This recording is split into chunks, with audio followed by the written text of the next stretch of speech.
Assalamualaikum warahmatullahi wabarakatuh. Halo, perkenalkan saya Fevi Valentina dengan NIM 220130 dari kelas RA8 Manajemen semester 5.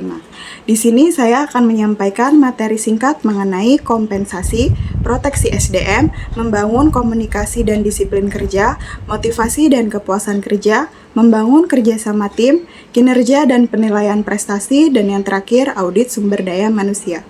Video ini dibuat untuk memenuhi tugas ujian akhir semester mata kuliah Manajemen Sumber Daya Manusia yang diampu oleh Bapak Abdul Wahid Al-Farizi, MM. Selamat menyaksikan.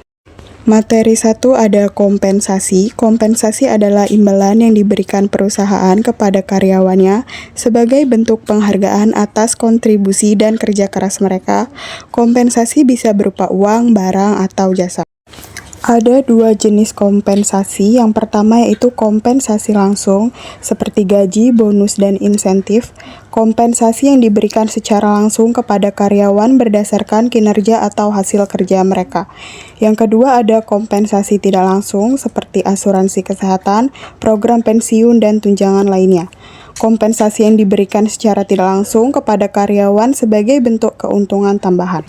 Materi yang kedua ada proteksi SDM. SDM adalah aset penting perusahaan yang terdiri dari karyawan, pekerja, dan tenaga kerja. Mereka memiliki peran penting dalam keberhasilan organisasi. Menjaga SDM berarti melindungi talenta, keahlian, dan kontribusi yang berharga. Ini penting untuk produktivitas dan pertumbuhan perusahaan. Perlindungan hukum, jaringan pengaman sumber daya manusia. Yang pertama ada Undang-Undang Ketenagakerjaan, yang kedua ada Peraturan Perlindungan Data Pribadi, yang ketiga ada Asuransi Ketenagakerjaan. Materi yang ketiga ada membangun komunikasi dan disiplin kerja. Pentingnya komunikasi yang efektif di tempat kerja bisa meningkatkan efisiensi, mencegah kesalahpahaman, dan membangun hubungan kerja yang kuat. Teknik-teknik membangun komunikasi yang baik dengan rekan kerja. Yang pertama ada berkomunikasi dengan jelas, yang kedua menjadi pendengar yang baik, yang ketiga memberikan umpan balik, dan yang keempat menjadi terbuka dan jujur. Materi 4 ada motivasi dan kepuasan kerja. Ada faktor-faktor yang mempengaruhi motivasi kerja, antara lain ada tujuan dan penghargaan. Yang kedua ada kesempatan pertumbuhan seperti pelatihan dan pengembangan. Yang ketiga ada lingkungan kerja, dan yang terakhir ada komunikasi dan transparansi. Selanjutnya ada faktor-faktor yang mempengaruhi kepuasan kerja, antara lain yang pertama yaitu gaji dan manfaat, yang kedua kesempatan pengembangan, yang ketiga pengakuan dan apresiasi, yang keempat hubungan antar pribadi, yang kelima keseimbangan kerja dan kehidupan pribadi. Materi yang kelima ada membangun kerjasama tim. Membangun kepercayaan dalam tim, diperlukan transparansi, jujur dan terbuka dalam komunikasi, berbagi informasi secara adil dan transparan, konsistensi, tetap konsisten dalam perilaku dan perkataan, menunjukkan integritas dan dapat diandalkan, empati, mencoba memahami perspektif orang lain, mendengarkan dengan seksama dan menunjukkan rasa peduli serta dukungan. Selanjutnya ada mempertahankan semangat dalam tim. Membangun dan mempertahankan semangat tim membutuhkan upaya dan dedikasi yang konsisten, menciptakan lingkungan kerja yang positif, memotivasi anggota tim, dan memberikan penghargaan atas prestasi adalah kunci utama. Materi yang keenam ada kinerja dan penilaian prestasi. Tujuan dari penilaian kinerja adalah untuk meningkatkan kinerja, menilai potensi, meningkatkan motivasi, dan membangun komunikasi. Ada pula manfaat penilaian kinerja, yaitu peningkatan produktivitas, motivasi karyawan, peningkatan komunikasi, dan pengambilan keputusan yang lebih baik. Ada pula tantangan dalam penilaian kinerja. Yang pertama yaitu subjektivitas. Perbedaan persepsi dan bias personal dapat mempengaruhi penilaian. Yang kedua ada kurangnya waktu. Manajer seringkali memiliki keterbatasan waktu untuk melakukan penilaian yang menyeluruh. Yang ketiga kurangnya pelatihan. Manajer mungkin tidak memiliki pelatihan yang cukup dalam melakukan penilaian yang efektif. Dan yang terakhir ada kurangnya komitmen. Karyawan mungkin tidak menganggap penilaian kinerja penting. Materi yang ketujuh atau yang terakhir ada audit sumber daya manusia. Tujuan dari audit sumber daya manusia sendiri adalah yang pertama untuk mengevaluasi efektivitas fungsi sumber daya manusia dalam organisasi. Yang kedua ada menilai kepatuhan terhadap peraturan dan kebijakan. Yang ketiga ada mengenali peluang dan tantangan dalam manajemen sumber daya manusia. Tahapan pelaksanaan audit sumber daya manusia yang pertama ada perencanaan audit, yang kedua pengumpulan data, yang ketiga analisis data, yang keempat penyusunan rekomendasi, yang kelima implementasi rekomendasi, yang keenam pemantauan dan evaluasi.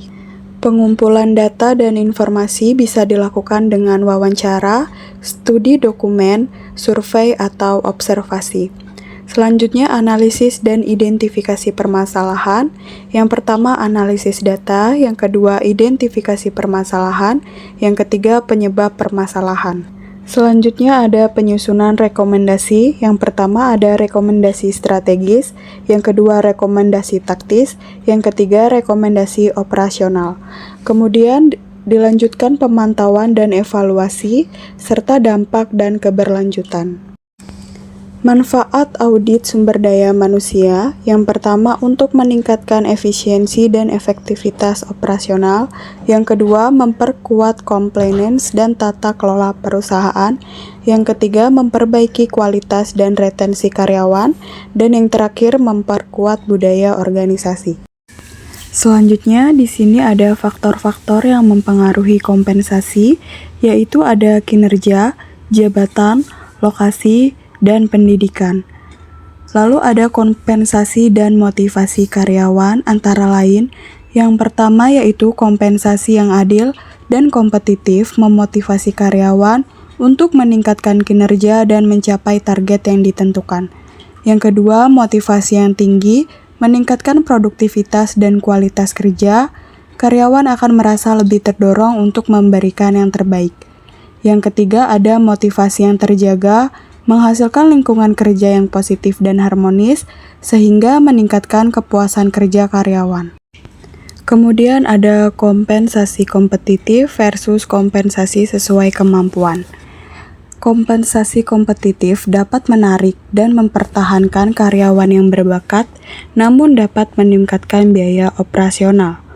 Yang kedua, kompensasi sesuai kemampuan, memastikan setiap karyawan menerima kompensasi yang adil dan sesuai dengan kontribusinya. Yang ketiga, penilaian yang seimbang, menemukan titik keseimbangan antara daya tarik dan daya saing dengan efisiensi dan keadilan. Kemudian ada materi lanjutan dari materi kedua, yaitu manfaat disiplin kerja bagi produktivitas dan pencapaian tujuan. Yang pertama, meningkatkan efisiensi. Yang kedua, meningkatkan kualitas kerja. Yang ketiga, meningkatkan kerjasama. Selanjutnya, strategi membangun budaya disiplin di lingkungan kerja. Yang pertama ada keteladanan, yang kedua komunikasi terbuka, yang ketiga sistem reward dan punishment, yang keempat ada pemberdayaan. Yang terakhir ada langkah-langkah mempertahankan komunikasi dan disiplin kerja yang baik. Yang pertama, evaluasi berkala. Lakukan evaluasi rutin untuk melihat kemajuan dan area yang perlu diperbaiki. Yang kedua, komunikasi terbuka. Yang ketiga, pelatihan. Berikan pelatihan yang berkelanjutan untuk meningkatkan keterampilan dan pengetahuan semua karyawan. Selanjutnya ada teori-teori motivasi kerja.